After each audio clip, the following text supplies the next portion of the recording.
Your doctor prescribed prednisone 40 milligrams.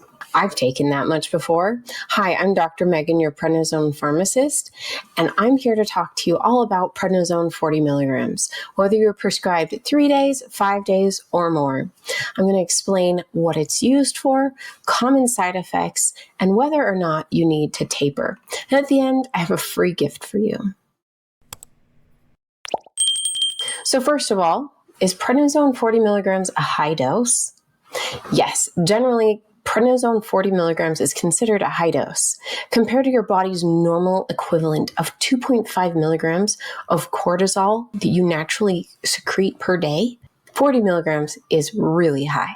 Prednisone 40 milligrams, you can't actually have one single tablet to get you to 40 milligrams. You can either take a 10 milligram tablet or a 20 milligram tablet, or it would be really hard. Generally, you take 2 20 milligram tablets to get to your 40 milligram dose of the day. Then you could also take 4 10 milligram tablets. So either 2 20 milligram or 4 10 milligram tablets. And often you're given the same dose every day for 5 days. So that would be 2 20 milligram tablets to take first thing in the morning every day for 5 days. And you can take it with water or with food if you would like. And that's usually enough. Do you need to taper after just 5 days of prednisone? Generally, you don't. Most people do not need to taper after only 5 days of prednisone. But some people do. If you're feeling exhausted, weak, and awful after taking prednisone, then talk to your doctor about it and you might need to taper. If you're taking prednisone 40 milligrams for longer than 5 days, when do you need to taper? Generally, after 10 to 14 days of taking prednisone is when you would need to taper. If you're taking it less time than that, you probably don't need to taper. You're probably just fine. What is prednisone 40 milligrams used for? This high of a dose is used for something that's got a lot of inflammation or a lot of immune system issues. It could be pneumonia, it could be asthma, it could be bronchitis, it could be ITP, that's what I took it for, immune thrombocytopenia.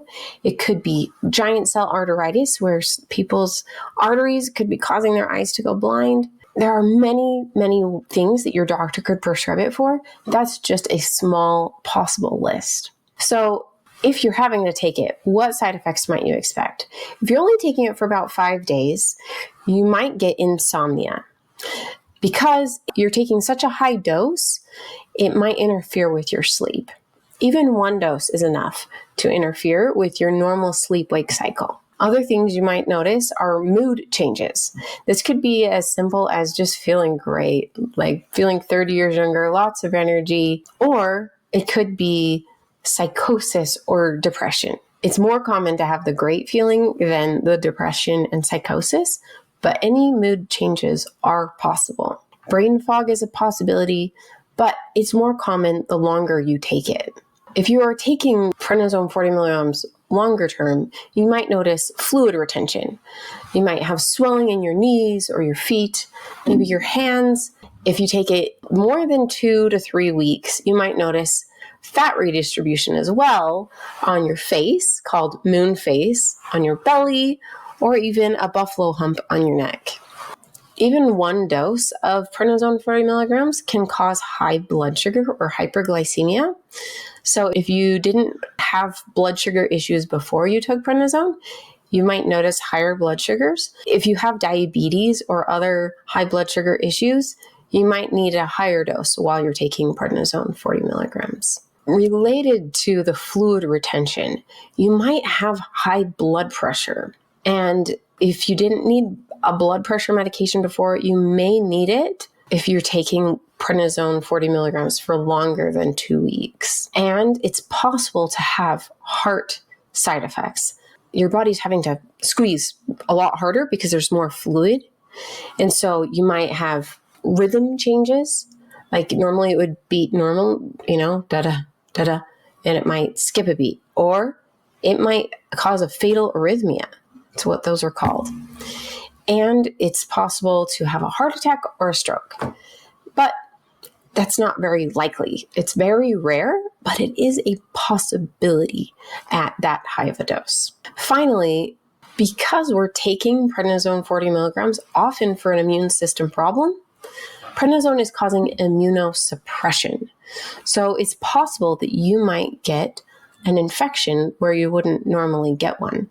Infections such as pneumonia or sepsis are a possibility, but not that likely. It is possible, but it's not a humongous risk. It's just more likely than it would have been otherwise. If you're worried about any of these side effects and you'd like to find out ways to prevent them, I created a prednisone checklist. It includes the top side effects of prednisone and what you can do about them, plus my top tips for how to counteract prednisone side effects. Just click the link to download it below. Signing off as Dr. Megan, your prednisone pharmacist.